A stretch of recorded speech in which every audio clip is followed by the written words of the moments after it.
Assalamualaikum warahmatullahi wabarakatuh. Saya Sofari Putra dengan NIM 2407114328 dari S1 Teknik Elektro Universitas Riau.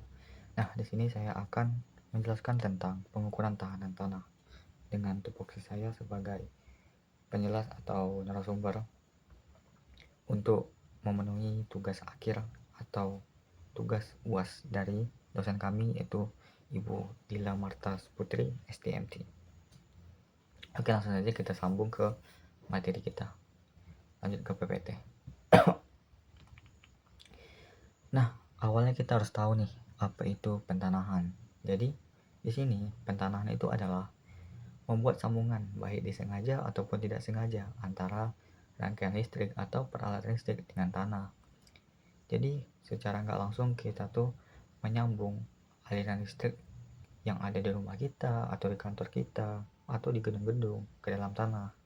Jadi, sambungan tersebut harus memiliki tahanan yang rendah atau low impedance untuk mengalirkan gelombang listrik atau transient voltage. Nah, pengukuran pentahanan memastikan bahwa sambungan yang dibuat secara sengaja ke tanah berfungsi. Jika sambungan tersebut tidak berfungsi, sistem tersebut akan gagal. Nah, dari tadi nih kita bahas tentang pentanahan. Judul kita juga pentanahan. Jadi, kenapa sih perlu pentahanan ini? Jadi, pentahanan ini perlu untuk melindungi manusia dan peralatan dari sengatan listrik atau transient voltage yang berasal dari electrical fault, sambaran petir, radio frekuensi, ataupun static discharge. Nah, jadi untuk estimasinya setidaknya 15% masalah kualitas daya berhubungan dengan pentahanan, misalnya harmonik, power factor, dan yang lain.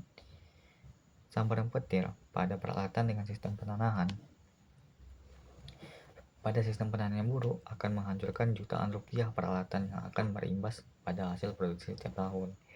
Contohnya, jika kita tidak ada pentahanan tanah di rumah ataupun di pabrik kita ataupun di gedung-gedung, maka yang disambar bakal gedung kita atau rumah kita secara langsung. Nah, jadi itu kan akan membuat kita rugi nih, rugi besar. Gedung tersebut bakal kebakaran atau rumah tersebut bakal kebakaran. Nah, disinilah perlunya pentanahan dibuat. Dengan melakukan pengujian atau pengukuran tahanan, pentanahan akan membantu mencegah situasi berbahaya yang mungkin terjadi, seperti yang tadi itu kebakaran oleh sambaran petir. Seiring waktu, tanah korosif yang mengandung kelembaban tinggi, kandungan garam yang tinggi, dan suhu tinggi dapat mempengaruhi nilai resistansi pentahanan pada batang tembaganya. Jadi, perlu nggak sih kita mengukur pentahanan secara rutin? Jawabannya perlu ya. Untuk mengukur secara berkala, minimal setahun sekali. Jika terjadi peningkatan resistansi di atas 20%, teknisi harus memperbaikinya dengan menambah batang tembaganya atau menggantikannya. Lebih baik diganti. Nah, untuk standar nilai resistansi pentahanan, idealnya nilai resistansi pentahanan adalah 0 ohm. Tapi sangat sulit untuk mencari 0 ohm ini. Makanya dari NFPA dan IEEE membuat standar untuk nilai resistansi pentahanan adalah 5 ohm atau kurang. WIL juga membuat standarnya sama 5 ohm atau kurang. Jadi sebenarnya apa sih yang mempengaruhi resistansi pentahanan? Yang pertama itu ada panjang atau kedalaman pemasangan elektroda ke tanah. Yang kedua itu ada diameter elektroda pentahanan. Yang ketiga ada jumlah elektroda pentahanan. Dan yang keempat itu ada desain sistem penahanan. Oke, kita masuk ke bagaimana cara koneksi ke tanah. Jadi, di sini contohnya kita memakai paku atau ground elektroda. Nah, ini ada kabelnya ya. Kabelnya ini disambungin ke komponen-komponen elektronika yang ada di rumah kita atau lebih sambungin ke penangkal petir. Jadi, penangkal petir tersebut langsung menyambar ke sini dan dialirkan langsung ke tanah seperti ini. Adapun beberapa sistem penanganan, yang pertama itu ada satu batang elektroda.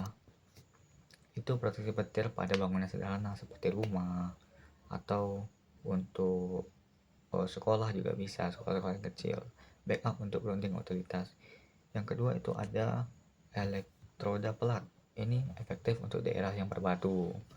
Selanjutnya ada sekelompok elektroda. Jadi yang batang-batang elektroda ini tadi dikelompokkan menjadi banyak.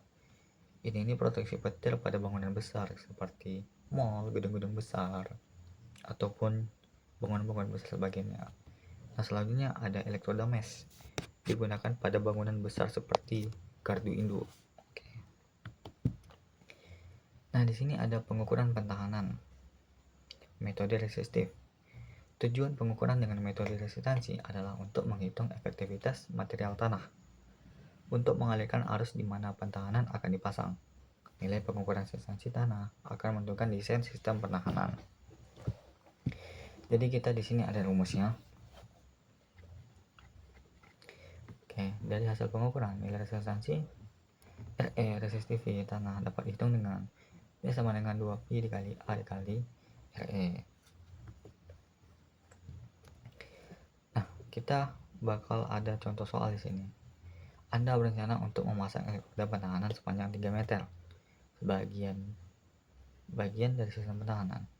Untuk mengukur tahanan jenis tanah, soil atau soil resistivity pada kedalaman tersebut, digunakan metode 4 titik dengan jarak antar elektroda uji sepanjang 9 meter. Alat ukur menunjukkan resistansi sebesar 85 ohm. Apakah besarnya tahanan tanah di titik tersebut? Nah, dari rumus yang ini tadi, coba teman-teman jawab di dalam kolom komentar ini. Oke. Nah, selanjutnya ada metode fall of potential.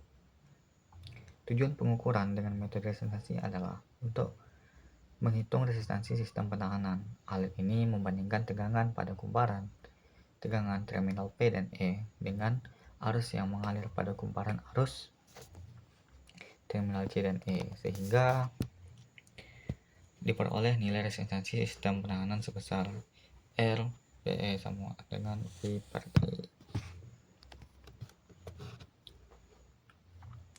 Nah, selanjutnya ada metode Stackeless. Ini untuk menghilangkan penggunaan elektroda bantu digantikan oleh dua buah klem. Jadi klem yang pertama membangkitkan tegangan pada konduktor pertahanan. Klem yang kedua mengukur arus yang mengalir karena adanya tegangan. Inilah contoh gambarnya. Ini untuk soal tadi ya. Ini klem 1, klem 2.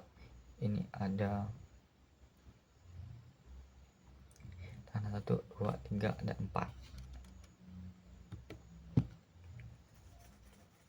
Selanjutnya ada metode selective measurement. Jadi klem arus digunakan untuk mengisolasi injeksi tes arus pada elektroda. Nah, adapun keuntungannya menggunakan metode ini, elektroda pertahanan dapat diukur atau dites tanpa mematikan daya. Multiple elektroda dapat diukur dengan cepat dan sederhana. Ini adalah contoh dari pengukur metode selective measurement tadi. Nah, ini merupakan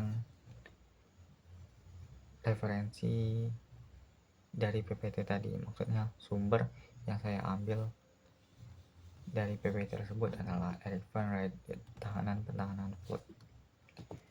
Mungkin sekian yang bisa saya sampaikan, lebih dari kurang mohon maaf karena saya masih dalam tahap pembelajaran. Wassalamualaikum warahmatullahi wabarakatuh.